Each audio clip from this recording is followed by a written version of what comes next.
Fabricated हदीसों में ही profit के बारे में वाहियात बातें लिखी हुई हैं। हम लोग एज अ मुस्लिम सोसाइटी उन हदीसों को स्क्रैप क्यों नहीं करते हैं, उन हदीसों में आग क्यों नहीं लगाते हैं? जो कश्मीर से कन्याकुमारी तक हजारों पूजा पद्धतियां हैं, बहुत आराध्य हैं, सब लोग अलग अलग मान्यताओं में बिलीव करते हैं, लेकिन कोई किसी को ना गाली देता है ना किसी की गर्दन उड़ाता है जाके।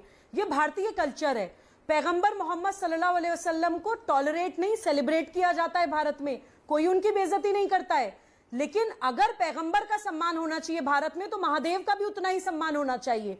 मैं प्रॉफिट को मानती हूं, लेकिन मैं नुपुर के साथ इसलिए हूं क्योंकि उनको उस टीवी डिबेट में उकसाया गया। भारत का एक महान दर्शन शिव महादेव को आप गालियां दे रहे हैं, आप अब्यूज कर रहे हैं, आप मजाक उड़ा रहे हैं, ठहाके लगा के हंस रहे हैं, फवारा बोल रहे हैं। आप क्या एक्सपेक्ट करते हैं एक सामने वाले इंसान से?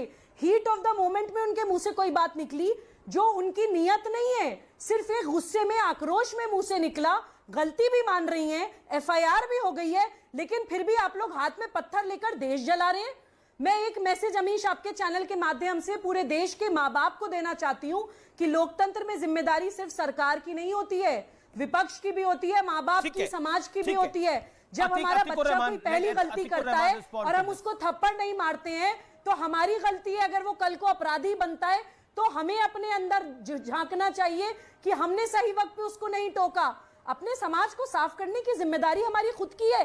पीएफआई जैसे संगठन हमारे बच्चों को कट्टरवादी बना रहे हैं, छोटे छोटे बच्चों के हाथ में पत्थर दे रहे हैं। उनको ना सोशो पॉलिटिकल कंडीशन पता, ना राष्ट्रीय सुरक्षा पता, उनको पता ही नहीं है कि उनसे क्या करवाया जा रहा है। और माँ बाप को अगर माँ बाप देखते हैं कि बच्चा पत्थरबाजी करके आया है, तो खुद हाथ पकड़ के थाने में देकर आइए कि ये नहीं होना चाहिए। आज इन मौलानाओं के कहने पर अब बच्चा पत्थर मार रहा है, कल को हथियार उठाएगा। ठीक है, आपने अपनी बात को रख लिया। Okay okay okay, Atikur Rahman एक वैलिड पॉइंट है, कि उड़ जाएगा। एक वैलिड पॉइंट है, जवाब इसका।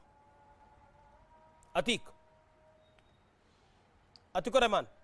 अमीश जी, क्योंकि आप जानते हैं कि पॉलिटिक्स का मेरा कोई वास्ता नहीं है, इलेक्टोरल पॉलिटिक्स से तो बिल्कुल भी नहीं है। मैं ये पूरे के पूरे नुपुर शर्मा के एपिसोड को थोड़ा सा अलग तरीके से देखना चाहूंगा।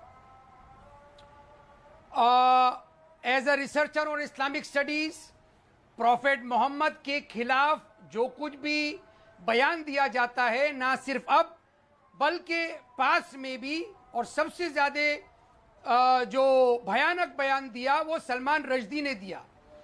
उस वक्त में भी हमारे जो मुसलमान दानिश्वर थे, इंटेलेक्चुअल्स थे, उन्होंने सलमान रश्दी को इनवाइट किया था कि तुम्हारे दिल में प्रॉफेट मोहम्मद के लिए जो कुछ भी गुस्सा है, जो कुछ भी मिसकॉन्सेप्शन है, हम आपका मिसकॉन्सेप्शन दूर करेंगे।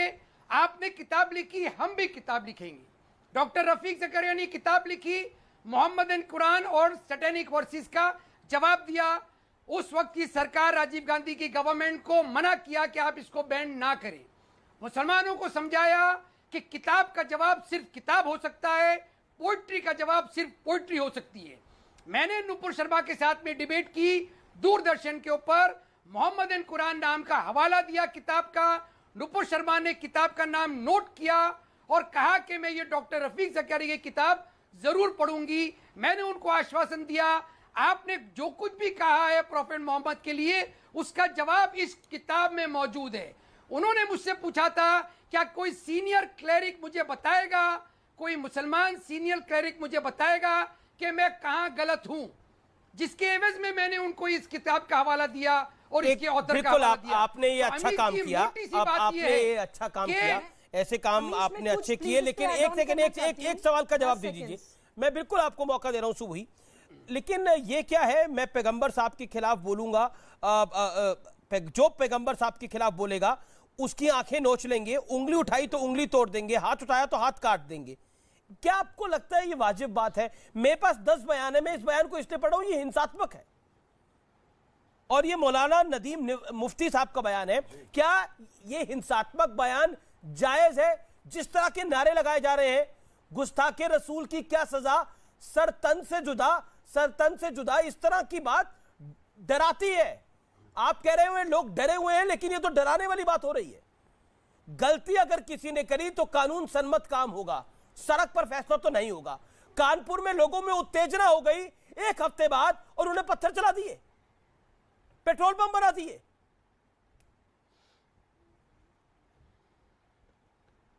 जी अमीश जी, जी अतीकुर रहमान, जवाब इस बात। अमीश जी 200% आईपीसी के तहत उनके ऊपर कार्रवाई होनी चाहिए। मैं आपको बताना चाह रहा हूं कि मेरा काम क्रिटिसिज्म को इनवाइट करना है, बशर्ते ये कि मुझे जवाब देने का मौका मिले और उस जवाब का तर्क होना चाहिए। और अगर उसके अंदर कोई ऐसी बात छुपी हुई है जो आईपीसी के किसी सेक्शन को वायलेट कर रही ठीक है, है, okay, Subhi wants to make a point, Subhi Khan 30 seconds. जी अतीकुर रहमान साहब, एक मुसलमान युवा होने के नाते मैं भी आपसे एक सवाल पूछना चाहती हूं। I appreciate what you said today कि जो न्याय संगत बात है, कानून के हिसाब से कार्रवाई होनी चाहिए। गुस्ताख रसूल की एक ही सजा सरतन से जुदा भारत में नहीं हो सकता, किसी इस्लामिक स्टेट में होता है तो वो भी गलत है। मेरा सवाल आपसे ये है कि पैगंबर मोहम्मद सल्लल्लाहु अलैहि वसल्लम के बारे में